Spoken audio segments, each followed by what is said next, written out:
성령을 받으면 그때부터는 예수님께서 내 삶에 들어오셔서 내 삶에 개입하셔서 내 삶을 이끌어 가십니다. 그런데 이상한 일은 많은 그리스도인들이 예수님을 믿고 성령을 받았음에도 불구하고 예수님이 내 안에 들어오셔서 역사하시는 것을 느끼지 못한다는 거죠. 내 삶에 주님께서 내 삶을 인도해 가고 계신다는 것을 잘 느끼지 못한다는 것이죠. 내 삶 속으로 예수 그리스도께서 들어오셨다면 그 흔적이 나타나야 되는데 전혀 그렇지가 않은 것입니다. 예수님 믿기 전이나 믿은 후나 별로 달라진 게 없는 거예요. 왜 달라지지 않는 것일까? 이것이 우리의 고민입니다. 우리 삶에 예수님의 역사가 나타나지 않고 예수님을 경험할 수 없는 이유는 예수님을 모시고 살면서도 내 마음대로, 내 고집대로 살려고 하기 때문입니다. 열심히 있는 교인이라는 분들이 오히려 교회를 어렵게 하는 것도 마찬가지 이유입니다. 사도 바울은 빌립보서 4장 2절에서 이렇게 말씀합니다. 내가 유오디아를 권하고 순두개를 권하노니 주 안에서 같은 마음을 품으라. 유오디아와 순두개는 둘 다 빌립보 교회의 살림을 도맡아서 했던 아주 충성스러운 그런 여인들입니다.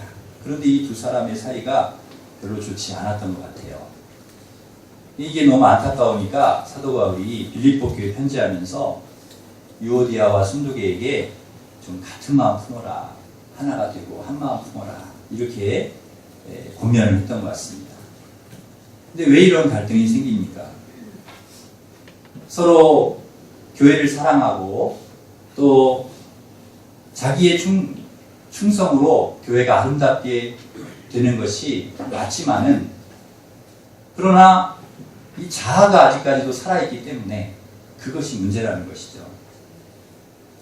자기가 모든 일의 중심에 있기 때문에 상대를 용납하거나 양보할 수 없을 뿐만 아니라 예수님의 뜻마저 꺾고 마는 것입니다. 다시 말하면 그리스도와 함께 십자가에 못 박히지 않은 것이죠. 자아가 살아있는 것입니다. 사사기 21장 25절에 이런 말씀이 나옵니다. 그때 이스라엘에 왕이 없으므로 사람이 각각 그 소견에 옳은 대로 행하였더라. 내 생각에 옳은 대로 사는 것, 이것이 바로 자아가 하는 일입니다. 요즘처럼 모든 것이 나를 중심으로 돌아가는 세태에서는 자기 생각대로 사는 것이 소신이 있고 줏대 있다고 그렇게 생각들 할 수 있습니다. 그러나 성경은 자기 생각에 옳은 대로 행하는 것을 죄라고 말합니다. 하나님의 뜻이 아닌 자기 생각을 옳다고 여기는 것은 죄입니다. 우리 삶에 일어나는 대부분의 문제는 우리가 각자 자기 생각에 옳은 대로 살기 때문입니다. 혹시 여러분 예수님과 싸워본 적이 있습니까? 예수님하고 만약 예수님과 싸운다면 여러분 누가 이기겠습니까? 예수님이 이길까요? 여러분이 이길까요? 질문이 좀 이렇게 황당하다고 생각하실 수 있겠지만은 그러나 한번 생각을 해보십시오. 우리가 주님 뜻대로 살겠다고 했지만 지금까지 여러분 주님 뜻대로 살아오셨습니까? 아니면 여러분 뜻대로 살아오셨습니까? 여러분 삶의 주도권이 여러분에게 있었습니까? 주님에게 있었습니까? 우리는 언제나 우리 마음대로 하려고 합니다. 주님께서 야 기도 좀 해라. 그러면 제가 알아서 합니다. 주님 제가 알아서 해요. 봉사 좀 해야지. 봉사 좀 해라. 그러면 좀 그냥 두십시오. 제가 하고 싶을 때 합니다. 제가 알아서 해요. 야 그래도 말씀을 좀 읽어야지. 신앙생활 하면서 말씀도 좀 읽어야지. 그러면 제가 얼마나 바쁜지 아세요? 요새 눈꽃을 새 없습니다. 말씀 읽을 시간이 지금 어디 있습니까? 제가 알아서 때 되면 읽습니다. 너무 그렇게 간섭하지 마세요. 야 미워하지 말고 용서해라. 그러면 아 참 저 인간이 용서하게끔 해야죠. 반성도 안 하는데 제가 어떻게 용서합니까? 그래도 용서해야지. 내가 너도 용서했잖아. 아 그건 예수님이니까 하신 거고 저는 못합니다. 할 수 있는 것을 하라고 해야죠. 제가 알아서 합니다. 제가. 예수님 말씀을 무시하고 거절하고 외면하고 차일피일 미루면서 내 생각대로 내 고집대로 하는 것입니다. 그러니 예수님께서 얼마나 힘드시겠어요. 우리가 고집 부리면 부릴수록 예수님을 힘들게 만드는 것입니다. 내 생각, 내 고집, 내 자아가 강하면 강할수록 주님이 너무너무나 힘들어 하시는 거예요. 언제나 하나님 말씀과 내 생각이 충돌하면 가차없이 하나님 말씀 버리고 내 뜻대로, 내 고집대로 행하는 것입니다. 그리고 하나님 말씀과 내 생각이 일치하고 맞는 것만, 내 생각과 내 뜻을 강화시켜주는 말씀만 내가 골라서 받아들이고, 그리고 그 말씀으로 내 생각과 내 고집, 내 자아를 정당화시키는 것입니다. 이것은 잘못된 것이죠. 잘못돼도 한참 잘못된 것입니다. 우리는 나의 생각과 나의 고집, 나의 자아를 내려놓고 주님 뜻대로 주님 말씀대로 살겠다고 주님께 나아온 사람들입니다.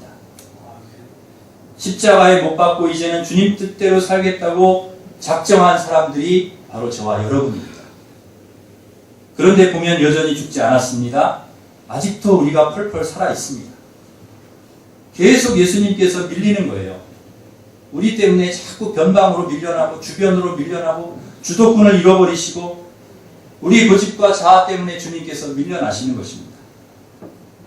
여러분, 예수님께서 여러분 신랑이라면 예수님 행복하실까요?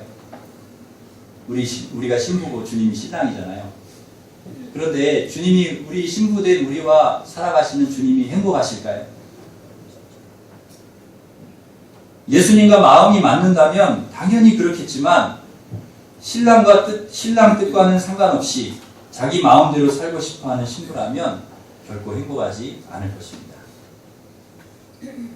예수님의 몸이요 신부인 교회는 어떻습니까? 예수님이 주인 되셔야 하는 교회에 목사가 교회 주인 노릇을 하고 있습니다. 장로님들이 교회 주인 노릇하고 큰 소리를 치고 교인들이 교회 주인 노릇해서 정작 예수님이 주인이 되어야 되시는데 예수님이 원하시는 일 하지도 못하고 다 사람이 원하는 일들만 하고 있는 것입니다. 예수님이 원하시는 것은 그게 아닌데 목소리를 높이고 고집을 부려서 자기 소견대로 하는 것입니다. 제가 강연 백도시라는 그 프로를 좋아하는데요. 거기에 보니까 그런 한 분이 나와서 그런 이야기를 하는 거예요. 소통과 대화가 좋은 의미잖아요. 소통. 우리가 소통해야 된다. 이 시대에 소통을 해야 된다. 또 대화를 해야 된다. 이렇게 하잖아요. 갈등이 생기면 서로 소통하고 대화를 해야 한다고 합니다. 그런데 그분이 이렇게 해석을 하는 거예요. 소통은 소리 지르면 통한다.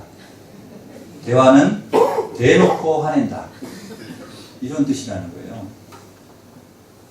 그러니까 이 시대가 그렇게 되었다. 소리 지르면 통하고 대놓고 화내면 통하는 시대, 이건 잘못되었다는 거죠. 교회가 그렇게 돼서는 안 된다는 것입니다. 자아가 살아서 펄펄 뛰는 곳이 되어서는 안 됩니다. 자기 소견에 옳은 대로 하는 곳이 되어서는 안 되는 것입니다. 그렇게 되면 예수님께서 밀리시는 것입니다. 교회에서도 주도권을 주님께서 잃어버리시는 것입니다. 예수님이 우리를 통해 역사하시려면 반드시 우리의 자아의 문제, 우리 내적인 자아의 문제, 자기 욕심과 교만의 문제가 해결되어야 합니다. 감정의 문제가 해결이 되어야 합니다. 예수님을 영접할 뿐만 아니라 십자가에서 우리가 완전히 죽어야 합니다. 그리고 예수님을 나의 주님으로 모시고 내 자아를 버리고 주님께 주도권을 완전히 넘겨드려야 하는 것입니다. 한 부부가 심각하게 부부싸움을 했습니다. 목사님이 중재를 하려고 남편을 찾아갔어요. 아유, 왜 이렇게 싸우십니까? 목사님 얘기를 들어보세요. 내가 안 싸우게 생겼습니까? 얘기를 들어보니까 남편 말이 맞아요. 보니까 아내가 다 잘못한 거야. 그래서 목사님이 그 부인을 찾아갔어요. 아유, 내가 남편 얘기를 들어보니까 아유, 당신이 잘못했던데 그 왜 미안하다고 하고 사과하고 용서합니다 용서해 주세요. 그러면 되지. 왜 그러시냐고. 그랬더니 이 아내가 뒤로 넘어가는 거예요. 왜 나한테 먼저 찾아와서 묻지? 남편한테 먼저 가서 그렇게 얘기를 하고 왔냐? 그러면서 막 열을 내면서 이야기를 하는데 듣고 보니까 또 남편이 잘못했더라는 거죠. 이렇게 이분 얘기를 들어보니까 아내 얘기가 맞아. 또 남편 얘기를 들어보면 남편 얘기가 맞아. 결국에는 목사님이 도대체 중재를 할 수가 없어서 포기를 했다고 합니다. 이런 부부싸움을 우리가 왜 하게 되는 것입니까? 남편과 아내 서로 자기 소견에 옳은 대로 하려고 하기 때문입니다. 도대체 잘못한 사람이 없습니다. 양쪽 모두 자신이 옳다고 굳게 믿고 있습니다. 교회에서 일어나는 다툼이나 분쟁도 분열도 마찬가지입니다. 교인들끼리 왜 이쪽 저쪽으로 편을 갈라 다투는지 이야기를 들어보면 다들 자기의 방식이 맞다는 것입니다. 자기들이 하자는 방식대로 해야 교회가 잘 된다는 것입니다. 따지고 보면 양쪽 다 교회를 위해서 싸우는 것입니다. 누구도 교회 잘못되라고 싸우는 사람은 없습니다. 문제는 자기들 방식이 옳다고 고집한다는 데 있습니다. 이렇게 자기가 옳다고 고집을 부리는 사람은 하나님도 말릴 수 없다고 합니다. 하나님도 어떻게 할 수가 없다는 거예요. 왜? 내 생각대로 해야 되니까. 내 소견대로 해야 되니까. 그런데 주님의 생각은 내 생각과 다를 때가 많습니다. 나는 분명히 이것이 옳다고 생각하지만 주님은 그렇지 않다고 하실 경우가 너무 많습니다. 그래서 우리는 자기의 소리를 좀 낮추고 주님 뜻을 구해야 됩니다. 주님께서 뭐라고 말씀하십니까? 주님께서 내가 어떻게 하기를 원하시는가에 귀를 기울여야 합니다. 내가 옳다 생각한 그것이 정말 성령의 역사라면, 하나님의 뜻이라면 다른 사람도 동일하게 옳다고 느끼게 되어 있습니다. 공감을 하게 되어 있습니다. 그 점을 겸손히 분별할 줄 아는 사람이 일꾼이 되어야 교회가 주님이 다스리실 수 있는 아름다운 교회가 되는 것입니다. 어떤 원로 목사님 한 분이 은퇴하신 다음에 이런 말씀을 하셨습니다. 자신이 평생 목회하면서 자신의 집을 팔아서 교회에 바친 사람도 보았고 또 자신의 땅을 팔아서 교회에 바친 사람도 보았지만 자기의 성질을 뽑아서 바친 사람은 한 사람도 본 적이 없다. 그렇게 말씀하셨다는 거예요. 우리가 하나님 앞에 정말 바쳐야 할 것은 무엇입니까? 우리가 다른 거 바치기 전에 나 자신을 먼저 뽑아서 나 자신의 혈기, 나 자신의 욕심, 교만, 자아 이것을 뽑아서 주님께 바치는 것입니다. 그래야 예수님을 우리의 삶에서 경험할 수 있습니다. 그래야 우리의 주도권이 주님에게로 넘어가는 것입니다. 주님이 내 삶의 주인이 되실 수 있다는 것입니다.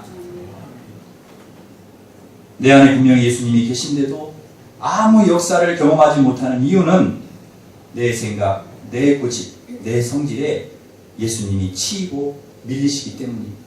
주도권을 잃어버리시기 때문에.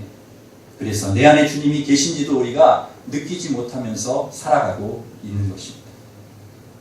많은 교인들이 아이고 살기 힘듭니다. 살기 힘들어요. 그렇게 이야기를 합니다. 여러분 힘든 이유가 무엇입니까? 내 힘으로 살아보려고 애쓰기 때문입니다. 자기 힘으로. 예수님께 인생의 주도권을 내어드리지 않고 여전히 인생의 주도권을 내가 잡고 있기 때문에 예수님을 믿는다고 하면서 사실은 자기만 믿고 사는 것입니다.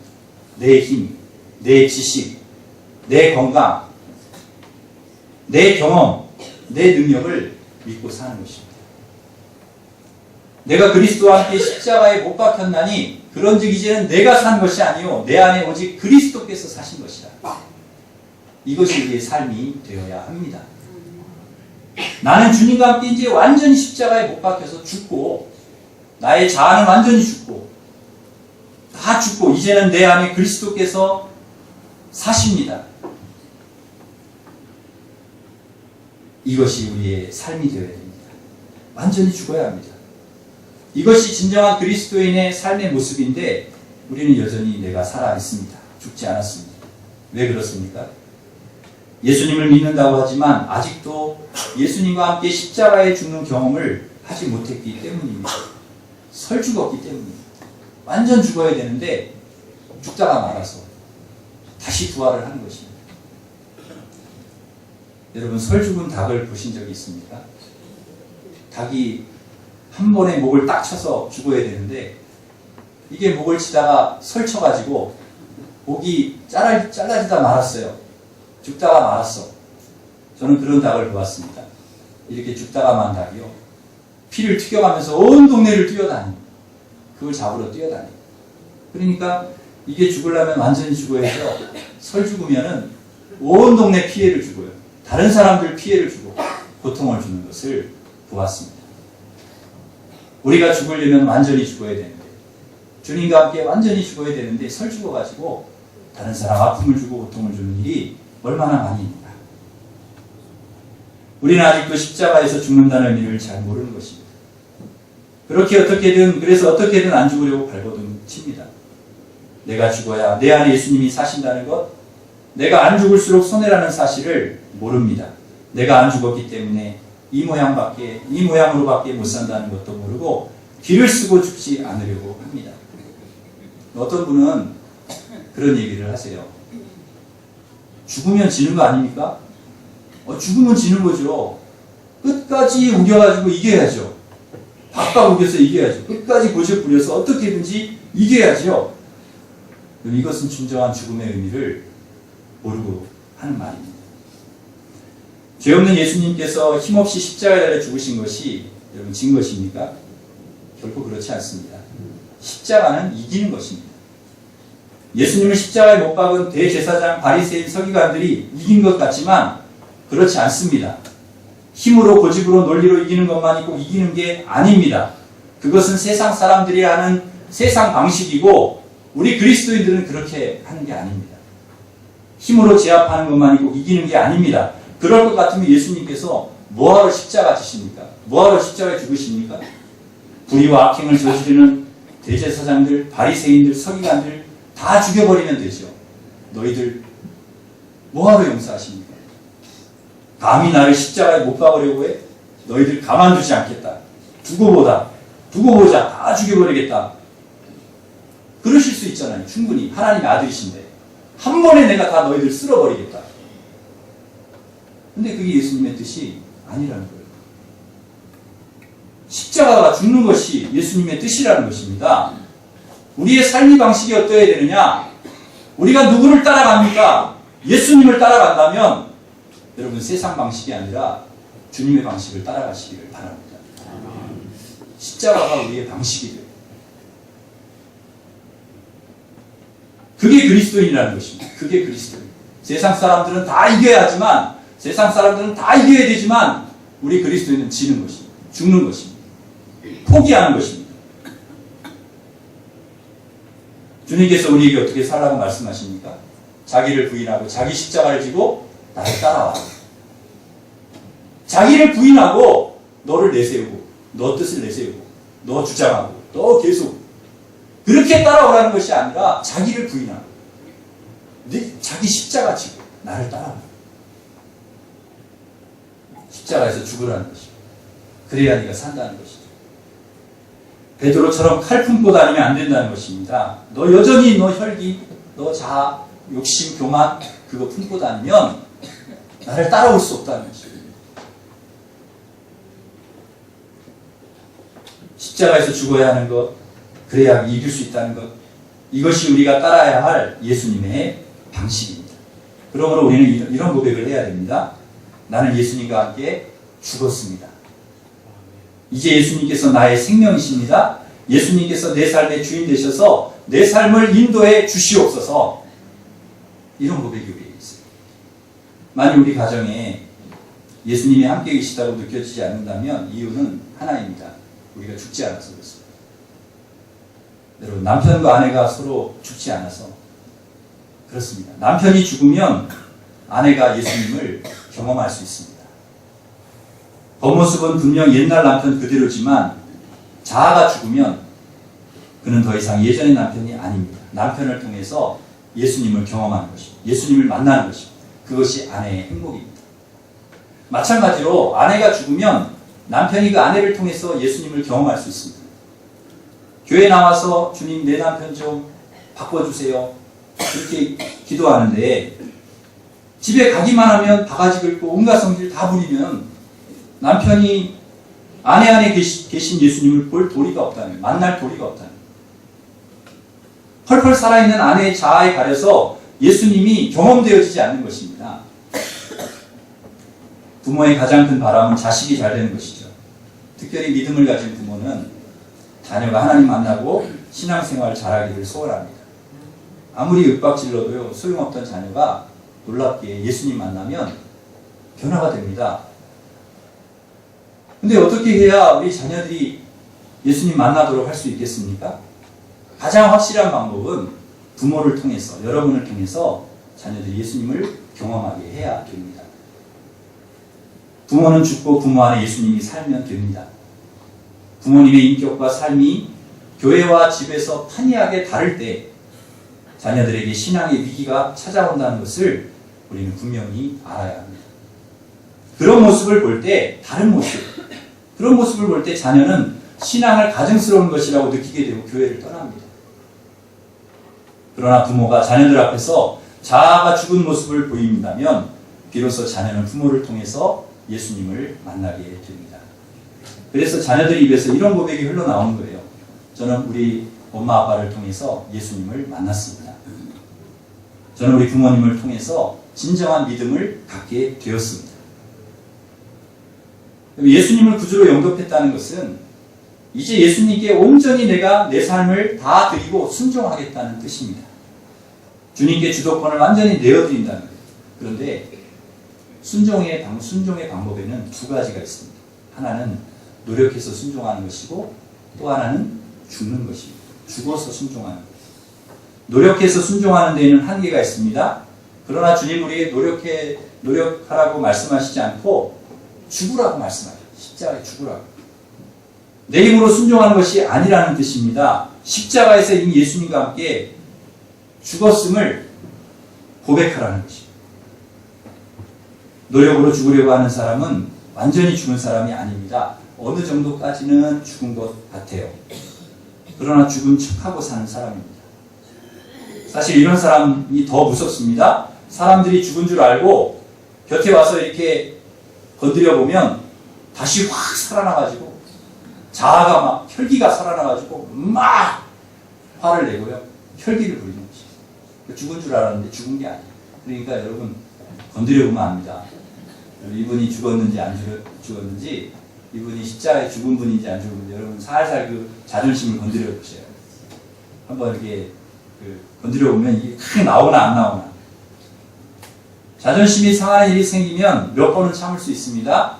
그러다가 폭발해서 더 큰 화를 내는 것이죠. 교회도 여전히 고집이 살아있고 자아가 살아있고 욕심과 교만이 살아있는 그런 사람들이 모여있으면 인간 냄새가 나고 인간 맛이 나고 미움과 다툼, 시기, 질투, 증오와 나눔이 끊이지 않는 것입니다. 교회는 십자가에 죽은 사람들이 모이는 곳이 되어야 합니다. 살아서 펄펄 뛰면 안 됩니다. 그래야 예수 냄새가 나고 예수 맛이 나고 예수 빛이 나는 교회가 될 수 있습니다. 나 자신의 감정, 생각, 계획, 판단이 죽으면 거기서 주님께서 역사하시는 것입니다. 우리가 예수님을 구주로 영접했다면, 정말 우리가 예수님 믿는다면 이제 여러분은 예수로 사는 사람이 되어야 합니다. 내 자아가 살아있는 동안에 내 삶에 예수님이 살아 움직일 수가 없습니다. 그분이 역사하지 않습니다. 그래서 여러분 이렇게 기도해야 됩니다. 주님, 저는 이미 죽었습니다. 예수님과 함께 십자가에 못 박혔습니다. 이제부터는 예수님, 내가 주도권을 잡은 내가 살아 움직이는 내가 아니라 주님이 나의 주인이 되어 주십시오. 저를 도구 삼아 제 남편을 만나주시고 제 아내를 만나주시고 우리 아이들을 만나주십시오. 저를 도구로 우리 직장의 사람들을 만나주시고 우리 교인들을 만나주십시오. 저는 십자가에서 주님과 함께 죽었습니다. 우리가 이렇게 고백하며 예수님께 우리의 삶의 주도권을 내어드리고 순종하며 살아갈 때 우리 가정과 교회와 직장에 놀라운 사랑과 치유, 회복과 구원의 역사가 일어나게 하실 줄 믿습니다. 주님과 함께 십자가에 못 박혀서 내 자아, 내 고집, 내 욕심, 교만이 완전히 죽음으로 인간 냄새, 세상 냄새가 아니라 예수 냄새가 나고 세상 맛이 아니라 예수 맛이 나고 예수 빛이 나는 예수로 죽고 예수로 사는 예수의 사람들이 되시기를 주님의 이름으로 축원합니다. 기도하겠습니다. 우리 시간에